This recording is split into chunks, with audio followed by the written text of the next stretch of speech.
धरने से भी बात नहीं बनेगी।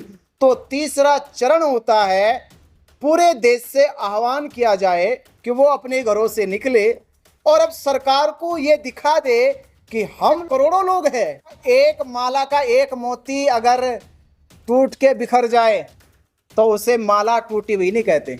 तो हम माला मजबूत करेंगे, हम आंदोलन को, संगठन को बिखरने नहीं देंगे। बंते जी, अभी जो आपने सारी बातें महाबोधि महाविहार को लेकर के रखी मीडिया के सामने, आपको लगता है कि आंदोलन ही एक रास्ता है और कोई दूसरा रास्ता नहीं है? सरकार के साथ बैठ करके सरकार से बातचीत करके कोई हल निकल सकता है? देखिए, हमने 3 चरणों का आंदोलन समझा है। पहला चरण होता है कि हम सरकार के साथ 1 to 1 बैठकर एक लिखित कागज उनके पास रखे, टेबल पे रखे कि हमारी ये मांग है। उसमें न कोई शोर शराबा है, ना कोई धरना है, ना कोई नारेबाजी है। 1 to 1 होता है गवर्नमेंट के साथ बैठकर अपनी मांगे रख देना। उस मांग में लाखों करोड़ों लोगों की आस्था छिपी हुई है, ये भी एक बड़ी ताकत होती है। पर ये मांग लगातार 75 सालों से सरकार के समक्ष जा रही है। तो हमें लगता है कि पहला चरण से सरकार को कोई ज्यादा असर नहीं पड़ा। दूसरा चरण कहते हैं, उसे कहते हैं धरना देना, बैठ जाना एक स्थान पे। तो एक स्थान पे बैठना यानी कि अब हमने फिजिकली तौर पे दिखाना शुरू कर दिया है अपने धरने को, अपनी सहमति को, अपने हकों की लड़ाई को लड़ने का। धरना निरंतर बिना शोर शराबे के, बिना ज्यादा सरकारी बाधाएं पैदा करते हुए निरंतर एक स्थान पे चलता रहता है। जैसे अभी भी 23 दिन से लगातार चल रहा है। वहां के आम आदमी को, आम नागरिक को कोई दिक्कत नहीं है, प्रशासन को कोई दिक्कत नहीं है। अगर इससे भी बात नहीं बनेगी, धरने से भी बात नहीं बनेगी, तो तीसरा चरण होता है, पूरे देश से आह्वान किया जाए कि वो अपने घरों से निकले और अब सरकार को ये दिखा दे कि हम लोग एक नहीं, 100 नहीं, 1000 नहीं, हम देश में करोड़ों लोग हैं और ये करोड़ों लोगों की आस्था का मामला है। इसलिए हमने तीसरा चरण टारगेट में रखा है, बुद्ध पूर्णिमा। उससे पहले धरना चल रहा है, धरने पे हम लगातार बैठेंगे। हम कल जा रहे 7 तारीख से लगातार बैठे रहेंगे। पर 1 अप्रैल से हमने गवर्नमेंट को, बिहार सरकार को ये अल्टीमेटम दे के जा रहे कि अगर धरने की बात भी आपने हमारी नहीं सुनी तो 1 अप्रैल से देश भर के लोग बुद्ध पूर्णिमा मनाने के लिए बोध गया पहुंचेंगे। तो बोध गया में तीसरा चरण होगा, जब हम लाखों की संख्या में एकजुट हो गए, तब हम सरकार को मजबूरन, मुझे लगता है सरकार फिर हमारी बात तीसरे चरण में शायद सुन ले। इसलिए हमने ये प्रक्रिया अपनाई है। अभी बिहार में चुनाव है बंते जी, और आपको लगता है कि सरकार चुनाव के दबाव में भी और फिर आपके दबाव में किस प्रकार से आपने घोषणा की है कि लाखों आदमी बुद्ध पूर्णिमा पर वहां पहुंचेंगे, तो सरकार घुटनों पर आएगी? हाँ, ये बुद्ध का दर्शन है। तथागत ने कहा है कि समय देखकर, परिस्थितियां देखकर, व्यक्ति की मनोदशा देखकर अगर बात कही जाए तो 100% बात सामने वाले को समझ आ जाती है। तो चुनाव का जिक्र करते हुए भी मैं यही कहूंगा, सरकारें चुनाव में पब्लिक प्रेशर से डरती है। सरकार नहीं चाहती उस समय कि चुनाव के समय उनके खिलाफ सड़कों पे आंदोलन हो। ये लोकतंत्र की शक्ति है।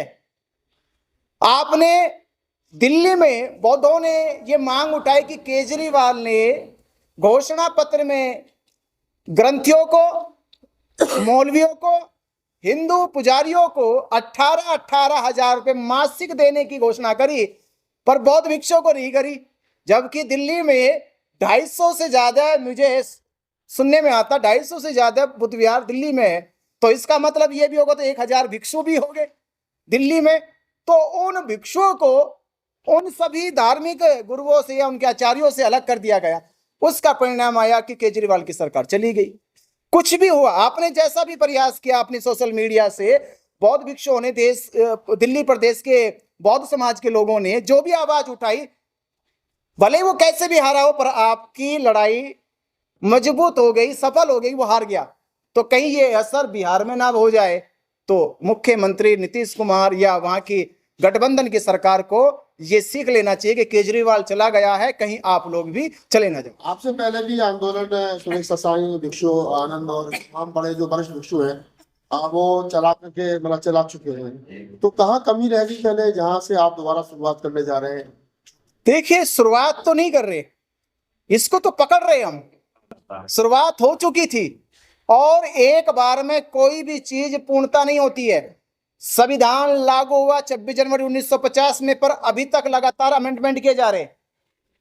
एक बार में लोग विश्वास लेके नहीं आए, सरकारें बार बार अमेंडमेंट करती है। तो यही आंदोलन हम शुरू नहीं कर रहे, हम इस आंदोलन को और मजबूत कर रहे हैं। जो आंदोलन अनागरिक धम्मपाल ने शुरू किया था, जो आंदोलन सुरेश ससाई ने शुरू किया था, भदंत आनंद ने शुरू किया था, बनते प्रज्ञाशील ने शुरू किया था, बनते राहुल करुणाकर जी ने शुरू किया था। तो ऐसे और भी हमारे बहुत भिक्षु थे जिन्होंने इस आंदोलन को चलाया। पर इसका मतलब ये नहीं कि वो आंदोलन बेकार रहा। ठीक है कि सफलता नहीं मिली, पर हम अब विश्वास हमें होता है, समाज जागरूक हो गया उसके दौर के बाद। क्योंकि अब आंदोलन जो चल रहा उसे अब 30 वर्ष हो गए, तो 30 वर्षों के बाद आंदोलन भी बदला है, रूपरेखा भी बदली है, सोशल मीडिया की ताकत भी बदली है। तो अब निश्चित ही ये आंदोलन सफलता की ओर जरूर जाएगा। आप लोग जो पुराने जो आंदोलनकारी भिक्षु थे, आप उनके संपर्क में हैं या वो आपके संपर्क में है, या वो इस आंदोलन का हिस्सा बनेंगे आगे चल करके? हाँ बिल्कुल, हमारी बात हुई है।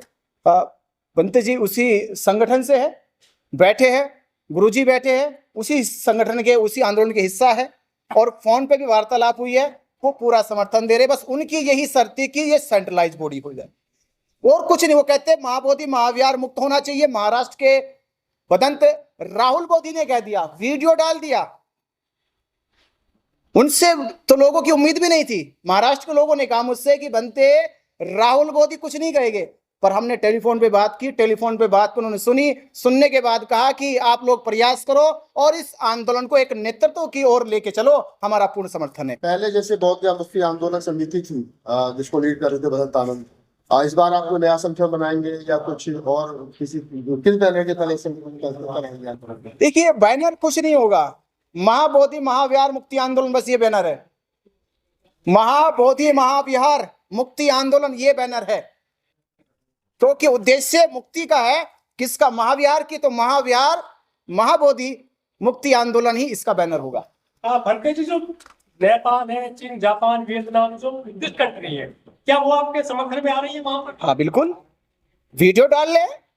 अमेरिका में चर्चा है, थाईलैंड में चर्चा है, कंबोडिया में चर्चा है, श्रीलंका में चर्चा है। जितनी भी बुद्धिस्ट कंट्री है उन सब में ये चर्चा हो रही है। सबको मालूम है कि हिंदुओं का वहां पर कब्जा है, पूरी दुनिया को मालूम है। वो लोग आते हो, देखते हैं कि उन्हीं के महाविहार पर उनकी चेक इन होती है, उनके साथ बदतमीजी होती। कितनी एफआईआर गया के पुलिस स्टेशन में है दर्ज कि वहां से जितने भी बाहर से बुद्धिस्ट लोग आते हैं उनके साथ किस तरह का व्यवहार किया जाता है। वो दुखी है लोग, तो वो चाहते हैं कि इस तरह इस कमेटी से ये महाबोधि महाविहार मुक्त होना चाहिए। वो सब लोग समर्थन में। ये चंदे का मामला है, फिर जो बौद्ध विहार विरासत है उसको कब्जाने की कोशिश है ये। किनको कब्जाने की? जिनका वो जो हिंदू लोग हैं उन्होंने कब्जा रखा, अब तो मुक्त कराना है। कब्जाना नहीं, कब्जा रखा है मान लीजिए, अब तो लड़ाई मुक्त कराने की है। लेकिन खुद तो कहते हैं कि युद्ध नहीं चाहिए हमको, और लड़ाई की बात। तो युद्ध हम ही नहीं कर रहे, हम तो मांग कर रहे हैं। बुद्ध कायरता जुबान से मांगा जाता है, बुद्ध कायरता भी करने सिखाते हैं। तो आंदोलन कर रहा है, बहुत गांधीवादी तरीके से कर रहे हैं सर आप। अभी तो वही है, अभी धरना दे रहे, पत्र दे रहे, उसके बाद एक मुस्तैद होके आवाज देंगे। हो सके कानों में अब उनकी आवाज कम जा रही हो, जब 1 करोड़ लोग की संख्या में आवाज देंगे, हो सके ये आवाज मन तक, दिमाग तक टकरा जाए। लेकिन सिर्फ नालंदा वगैरह बड़े बड़े पुस्तकालय रहे हमारे देश में, वो सब तहस कर दिए गए थे, तो उनका तो मनोबल बहुत ऊंचा है। और ये तो मैं समाज से कह रहा हूं कि उनका जमीर कब जीवित होगा। इतिहासों में तो अपनी सहानुभूति दिखाते हो कि नालंदा जल गया, तक्षशिला जल गया, जाने कितने महाविहार जल गए। सम्राट अशोक के 84,000 जो देश भर में स्तूपा बनाए गए, विहार बनाए गए, वो सब खत्म हो गए। ये तो इतिहास में तो आपकी सहानुभूति है। ये जीते जीते सहानुभूति क्यों नहीं दिखा रहे? ये तो जीते जी की सहानुभूति लो।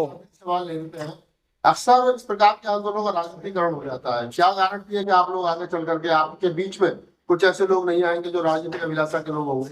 ये पूरा भिक्खु संघ बैठा है, इनके शरीर पे चीवर है। ये पवित्र चीवर तब इनके शरीर पे आया जब इन्होंने इस तरह के प्रलोभनों का त्याग कर दिया।